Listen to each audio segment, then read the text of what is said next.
தேர்தல் ஆணையர்களாக ஞானேஷ்குமார் மற்றும் சுக்பீர் சிங் சாந்து ஆகியோர் நியமனம் செய்யப்பட்டுள்ளனர்.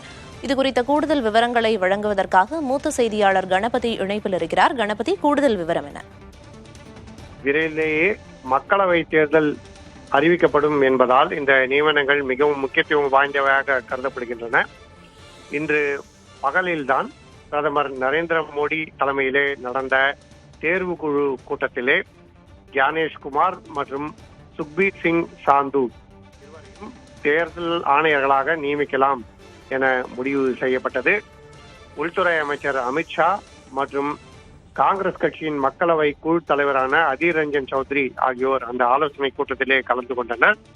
அந்த ஆலோசனை கூட்டத்துக்கு பிறகு அதீர் ரஞ்சன் சௌத்ரி இந்த தேர்வு குறித்து அதிருப்தி தெரிவித்திருந்தார். அரசு தனது விருப்பப்படி தேர்வு செய்திருக்கிறது என அவர் தெரிவித்திருந்தார். தற்போது இந்த இரண்டு நபர்களையும் தேர்தல் ஆணையர்களாக நியமிக்க குடியரசுத் தலைவர் தனது ஒப்புதலை அளித்துள்ளார். அதைத் தொடர்ந்து மத்திய சட்ட அமைச்சகம் இதற்கான ஆணையை வெளியிட்டுள்ளது. ஆகவே இரண்டு புதிய தேர்தல் ஆணையர்கள் நியமிக்கப்பட்டுள்ளனர். அவர்கள் உடனடியாக இன்று இரவு அல்லது நாளை காலையிலேயே பணியிலே இணைவார்கள் என அதிகாரிகள் தெரிவித்துள்ளனர். தேர்தல் ஆணையம் விரைவிலேயே தேர்தலை அறிவிக்க உள்ளது.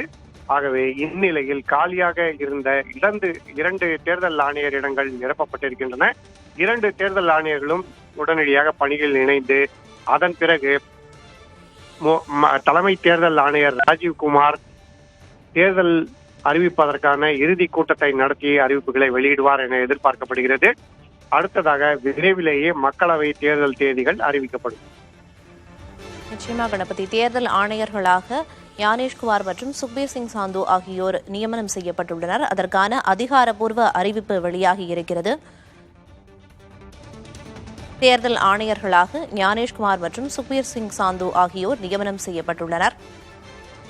அதற்கான அதிகாரப்பூர்வ அறிவிப்பு வெளியாகி இருக்கிறது. விவரங்களை வழங்கியதற்கு நன்றி கணபதி.